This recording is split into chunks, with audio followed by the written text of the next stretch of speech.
Most people believe ancient humans were filthy, covered in mud, living beside waste, dying from infections every other week. It sounds obvious. After all, they had no soap dispensers, no hand sanitizer, no antibiotics, no pharmacies open 24 hours a day. But that assumption hides something strange. The average modern person worries about germs more than any human in history. We disinfect our hands before eating.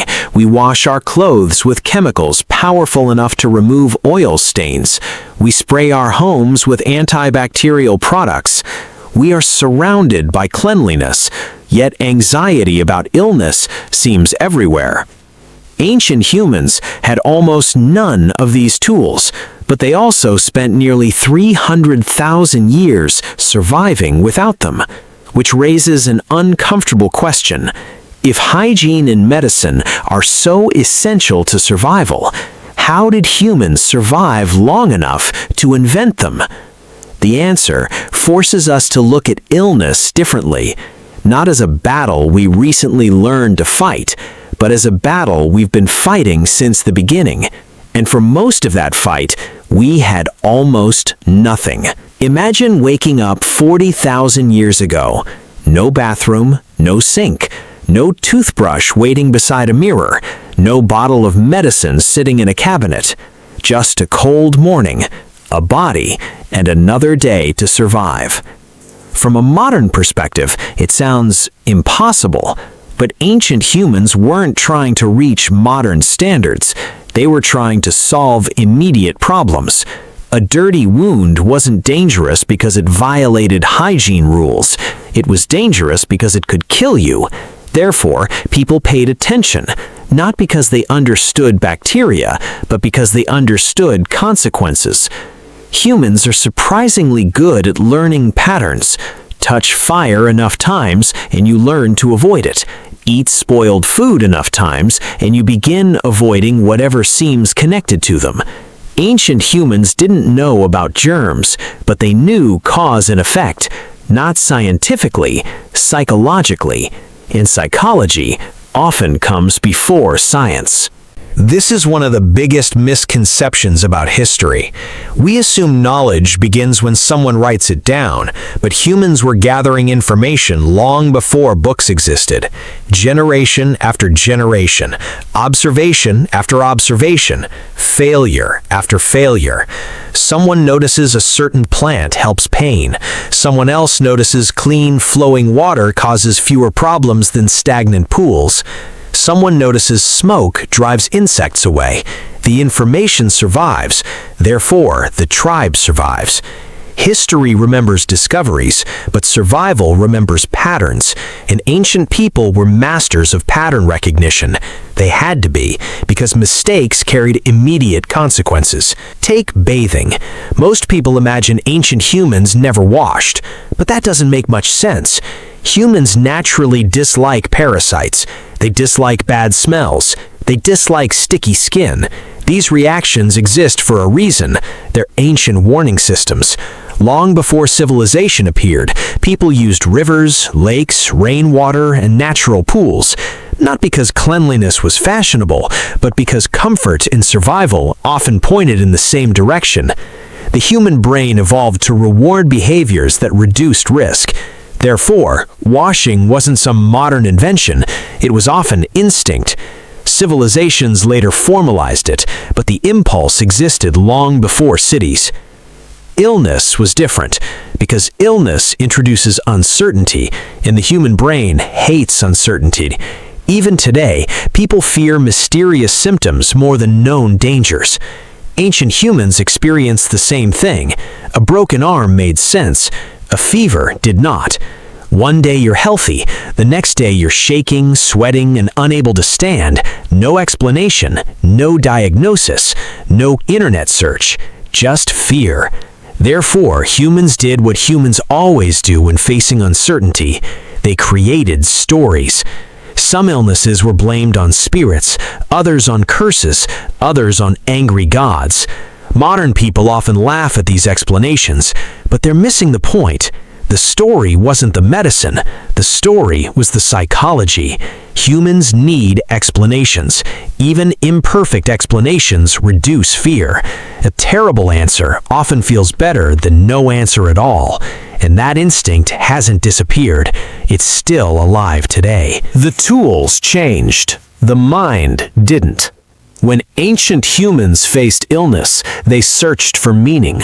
When modern humans faced illness, they searched symptoms online at 2 a.m. Different century, same brain. The details evolve, the psychology remains. That's one of history's strangest lessons. We think we're studying ancient people, but often we're studying ourselves. Of course, many people died, far more than today. A simple infection could become fatal. A deep cut could become a death sentence. A tooth problem could spiral into something much worse. Nature was ruthless. But here's the part most people ignore. Humans weren't surviving because individuals were strong. They were surviving because groups were strong. We imagine ancient life as isolated individuals fighting alone, but humans have never survived that way. We survived through cooperation. A sick person could still receive food, an injured hunter could still receive protection, an elder who could no longer run could still provide knowledge. Therefore, survival became a collective project, not an individual one. And this matters, because illness isn't just biological, it's social. The difference between surviving sickness and dying from it often comes down to support. It always has. Even today, psychologists talk about something called perceived safety. Your body behaves differently when it believes help exists. Stress decreases, recovery improves, fear becomes manageable. Ancient humans didn't have hospitals, but many had something equally important. They belonged somewhere. Their survival depended on others, and others depended on them. That connection acted like an invisible medicine, not because it cured disease, but because it reduced the burden of facing disease alone. Modern life solved many physical problems, but it also created a strange trade. More medical security, sometimes less social security. And the human brain notices, even when we don't. The deeper you study history, the harder it becomes to separate hygiene from psychology. Hygiene wasn't just about disease, it was about control. A clean body feels safer, a ritual feels safer, a routine feels safer. Humans crave order because order creates predictability, and predictability calms the nervous system. Ancient rituals around washing, healing, and caring for the sick weren't always medically effective, but they often served another purpose. They reduced chaos. They gave frightened people something to do, and action is powerful, especially when fear takes over. Because helplessness amplifies suffering, action reduces it. That's as true now as it was 10,000 years ago. The strange thing is that modern people often imagine history as a story of ignorance becoming intelligence, darkness becoming light, problem solved, chapter closed. But history doesn't really work that way, because every solution creates new problems. Ancient humans feared infections they couldn't treat. Modern humans feared diseases they read about online. Ancient humans worried about survival. Modern humans worry about uncertainty. The threats changed, but the psychological burden remained. Therefore, the real story isn't about medicine replacing superstition. It's about humans adapting to new versions of the same fear. The fear of vulnerability, the fear of losing control, the fear that our bodies can betray us without warning. And maybe that's why ancient hygiene and illness feels so fascinating. Not because they're different from us, but because they're familiar. Strip away the hospitals, remove the pharmacies, take away the technology, And you're left with a human being trying to answer the same question people ask today. How do I stay safe? How do I protect the people I care about? How do I face uncertainty? For thousands of generations, humans answered those questions with whatever tools they had available. Sometimes those tools worked, sometimes they didn't, but they kept trying, because that's what humans do.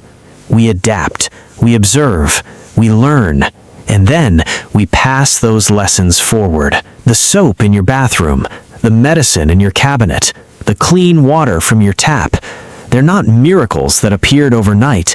They're the accumulated results of countless people confronting illness long before they understood it. People who experimented, failed, learned, and survived just long enough to teach the next generation. So when we look at ancient humans, it's tempting to see primitive people living primitive lives, but that's not what we're looking at. We're looking at the first version of ourselves. People standing in the dark, trying to make sense of suffering. People searching for patterns. People creating order from chaos. People doing their best with limited information. Just like us. The technology changed, the environment changed, the vocabulary changed, but the mind underneath remained remarkably familiar. And maybe that's the final lesson. The story of hygiene isn't really about cleanliness. The story of illness isn't really about disease. It's about uncertainty. It's about fear. It's about the human need to believe that tomorrow can be better than today. Ancient humans survived because they weren't fearless. They survived because they kept moving despite fear. And in a strange way, so do we.